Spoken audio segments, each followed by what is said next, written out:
Les vraies voix Sud Radio, le coup de projecteur des vraies voix.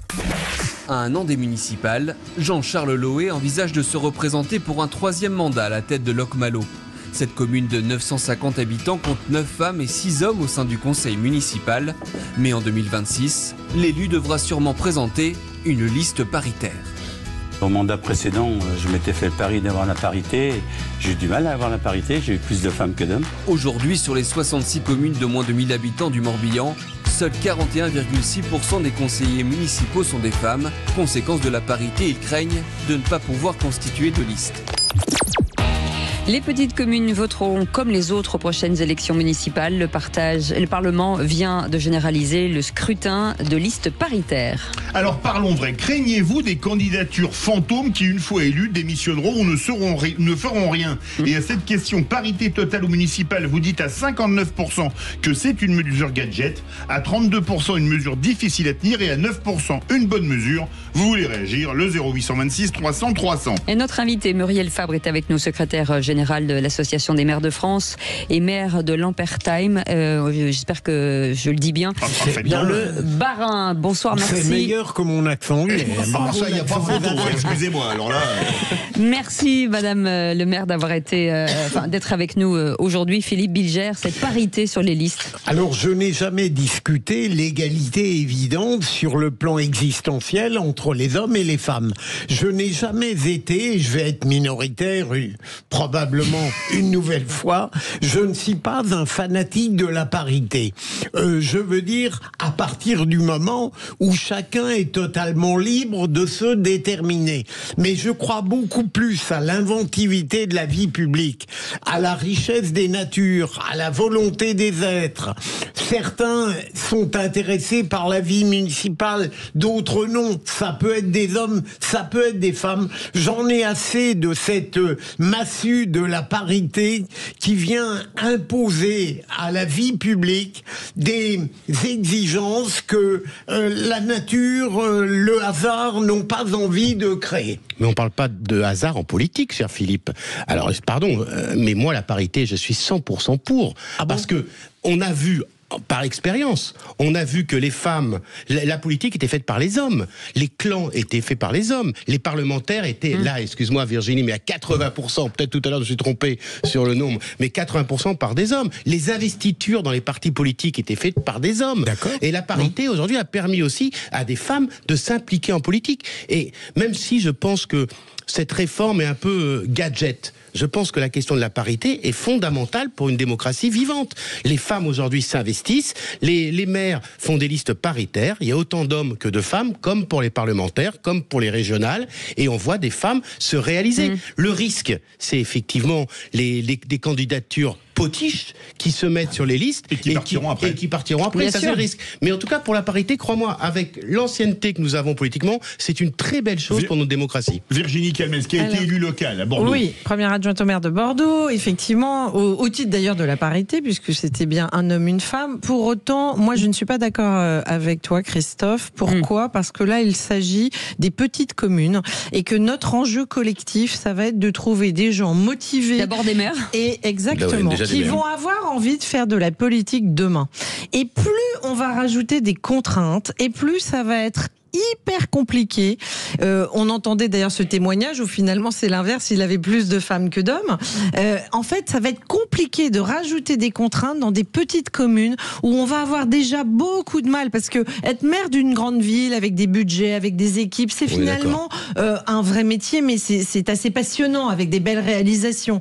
Mais être maire d'une petite commune, c'est souvent des gens qui le font par pur dévouement, retraités. On trouve pas des tonnes de candidats. Alors je pense que la personne de l'AMF en parlera mieux que moi, mais il y a une désaffection aujourd'hui pour ce beau métier qui est celui de maire, et donc pour les équipes qui vont avec. Donc moi je serais au contraire, et c'est une femme qui vous le dit, partisane de ne pas créer encore une contrainte supplémentaire en imposant la parité, alors que l'enjeu de demain c'est de trouver des élus compétents. Et puis alors la compétence n'a pas de sexe. Moi j'ai toujours été pour à un moment donné la liberté, tant mieux s'il y a des femmes qui s'engagent, mais si à certains moments dans certaines communes, il y a plus d'hommes que de femmes, c'est pas pour autant que ça va être un drame pour la gestion de la commune. Donc moi, il me semble que c'est effectivement gadget et un peu démago. Muriel Fabric est avec nous, secrétaire général de l'Association des maires de France, maire de Lampertheim dans le Bas-Rhin, une commune de, j'ai regardé, 3459 habitants. J'imagine que, est-ce que le chiffre est exact ? C'est à peu près ça, 2 ou 3 habitants près. Voilà, c'est ça. Je me suis dit, il y a forcément des naissances depuis le moment où j'ai écrit, c'est-à-dire il y a 2 heures. Madame le maire, la question, ce qu'ils disent autour de la table est intéressant, c'est-à-dire que la parité, oui, elle a apporté des choses, mais est-ce que finalement, on se rend pas compte que les spécificités locales, je vais y arriver, ne sont pas suffisamment prises en compte? Je pense qu'en fait, vous posez le débat qui a lieu aujourd'hui, qui a eu lieu dans l'hémicycle notamment du Sénat sur la question de comment aujourd'hui permettre aux femmes de s'engager un peu plus activement dans la vie locale. Et je pense que c'est avant tout la question première. Et je pense qu'on peut avoir des candidats potiches et des candidates potiches. Et je pense que ce n'est pas genré.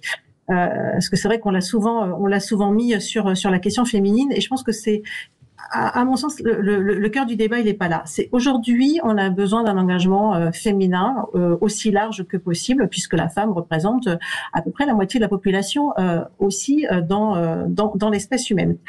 Et l'objectif qui était porté par l'Association des maires de France, puisque c'est une position historique, elle date pas d'hier. D'ailleurs, le texte non plus ne date pas d'hier. Et je pense que c'est peut-être plus ça aujourd'hui qui questionne, c'est-à-dire le calendrier que le fondement, je dirais, principal du texte, c'est d'inciter aujourd'hui à une représentation féminine la plus large possible. Alors j'entendais Philippe Budget tout à l'heure, j'entends qu'effectivement il faut laisser la nature se faire, sauf que lorsqu'on a laissé la nature se faire, la représentation féminine, elle était quand même très peu élevée.